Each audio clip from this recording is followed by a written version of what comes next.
नमस्कार शेतकरी बांधवांनो, द किसान कॉलेज या युट्यूब चॅनलमध्ये मी मेहुल अनिता महेंद्र शाह आपल्या सर्वांचे स्वागत करतो. आज आपण पाहणार आहोत कॉन्ट्रॅक्ट फार्मिंग विषयी. बऱ्याचदा आपण ऐकतो कॉन्ट्रॅक्ट फार्मिंग, आता भविष्यामध्ये आपल्याला कॉन्ट्रॅक्ट फार्मिंग करणं गरजेचं आहे, ग्रुप शेती करणं गरजेचं आहे. तर त्याविषयी आपण जैन हिल्स येथे गौतम देसरडा साहेबांकडून माहिती घेणार आहोत की जैन इरिगेशनचं कॉन्ट्रॅक्ट फार्मिंग काय आहे आणि मूळ कॉन्ट्रॅक्ट फार्मिंग ही संकल्पनाच काय आहे. तर आपल्याला टोटल सर माहिती देतील आणि आपण व्हिडिओ नक्कीच शेवटपर्यंत पहा. व्हिडिओ आवडल्यास लाईक करा आणि शेअर करायला विसरू नका. नमस्कार शेतकरी बंधूंनो, आपण जळगाव जैन इरिगेशनच्या R&D फार्मवर आता उभे आहोत. कंपनीने करार शेती म्हणजे कॉन्ट्रॅक्ट फार्मिंगची सुरुवात कांद्या पिकासाठी 2001 मध्ये सुरुवात केली. कॉन्ट्रॅक्ट फार्मिंग हा कन्सेप्ट चर्चेला त्याचे अर्थ खूप वेगवेगळे निघतात. तसा विचार केला तर जैन इरिगेशनची कॉन्ट्रॅक्ट फार्मिंग ही अगदी शेतकऱ्यांच्या विश्वासपात्र असलेली कंपनी असल्यामुळे आम्ही 23 वर्षापासून कांदा, आता गेल्या 10 वर्षापासून हळद आणि 3 वर्षापासून टोमॅटो या पिकात करत आहोत.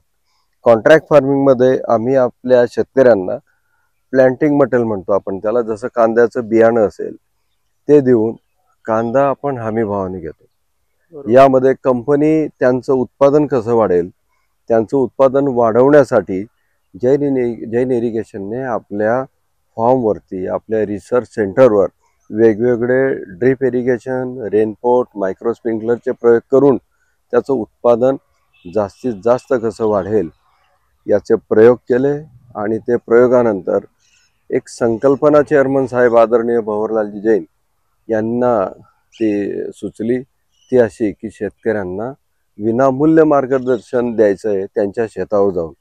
मग त्याच्यात कृषी डिप्लोमा हा एक कृषी जैन ग्रामसेवक याची नेमणूक करून त्याला शेतकऱ्यांच्या बांधावर जाऊन शेतकऱ्यांना मार्गदर्शन करून त्यांचा जो शेतीचा जो आजचा म्हणजे पारंपरिक पद्धतीने ज्या पद्धतीने शेतकरी कांदा उत्पादन करत होते त्याच्यात बदल करून त्यांचं उत्पादन वाढवणं, जेणेकरून खऱ्या अर्थाने शेतकऱ्याला नफा हा 2 पैसे चांगला मिळू शकतो. त्याच्यात जैन इरिगेशनने आपलं एक नवीन तंत्रज्ञान विकसित केलंय, ते म्हणजे बैलजोडी चलित, ट्रॅक्टर चलित बियाणं पेरणी यंत्र. त्याची निर्मिती केल्यामुळे आज मजुरांचा जो प्रश्न आहे, लागवडीसाठी लागणारे शेतमजूर हे जवळपास त्या पद्धतीत लागत नाही. दुसरी गोष्ट, ड्रीप इरिगेशन केल्यामुळं रोपांची संख्या वाढते, कांद्यावरती रोग कमी येतात आणि महत्त्वाचं म्हणजे कमी पाण्यात उत्पादन चांगल्यापैकी.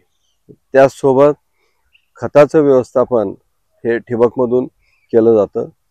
शेतकऱ्यांना कंपनी ही टेक्नॉलॉजी देत असताना कंपनीच्या फार्म हाऊसवर म्हणजे कंपनीच्या शेतावर शेतकऱ्यांना आणून हे प्रात्यक्षिक वेळोवेळी दाखवले जातात.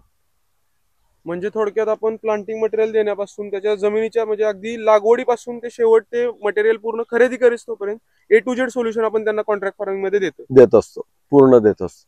मग आता साहेब ते मार्केटमध्ये बऱ्याच शेतकऱ्यांची कॉन्ट्रॅक्ट फार्मिंग मुळे फसवणूक होते. त्यासाठी शेतकऱ्यांनी काय बघावं, कारण की आता आपल्याशी कॉन्ट्रॅक्ट फार्मिंग तर आपल्या एरियातले शेतकरी करू शकतात, बाहेरच्या शेतकऱ्याला जर करायचं तर त्यांना कुठली दक्षता बाळगावी हे तुम्ही फक्त सांगा. ऍक्च्युली आमच्या या कांद्या पिकासाठी आम्ही खास करून 200 किलोमीटर रेडियसमध्ये असलेल्या शेतकऱ्यांसाठी ही योजना आपण राबवतोय, कारण की वाहतुकीचा खर्च जास्त असल्यामुळे. कॉन्ट्रॅक्ट फार्मिंगमध्ये खास करून मी एवढं म्हणेल की जी कंपनी आपल्यासोबत करार शेती कॉन्ट्रॅक्ट फार्मिंग करते त्या कंपनीचा व्यवहार नंबर 2. आपण आता कांद्याचं जर उदाहरण घ्यायचं म्हटलं तर कंपनीला जवळपास 1.5 लाख मेट्रिक टन हा कांदा लागत असतो. त्यासाठी ती इतर कंपन्या करार शेती करत असतील, कॉन्ट्रॅक्ट फार्मिंग करत असतील, तर त्या शेतकऱ्यांनी एक मात्र गोष्ट लक्षात घ्यायला पाहिजे की त्या कंपन्या या विश्वासपात्र आहेत का. नंबर 2, आमच्या कॉन्ट्रॅक्ट फार्मिंगचा एक महत्त्वाचा उल्लेख करायचा म्हटलं तर कंपनी अगोदर पपईच्या चिकापासून करार शेती करत होती आणि शेतकऱ्यांसोबत ही कंपनी काम करत असल्यामुळे कंपनीवर शेतकऱ्यांचा नक्कीच विश्वास चांगला आहे. जैन म्हणजे विश्वास हे तर समीकरण झालेलं आहे. तर शेतकरी बांधवांनो, आपण कॉन्ट्रॅक्ट फार्मिंग विषयी थोड्याशा वेळामध्ये माहिती घेण्याचा प्रयत्न केलेला आहे. तुम्हाला कोणत्याही शंका असतील तर आपल्याला कमेंट करा, व्हिडिओ आवडल्यास लाईक करा आणि नक्कीच शेअर करा. धन्यवाद सर, तुम्ही वेळ दिल्याबद्दल. धन्यवाद आपल्याला.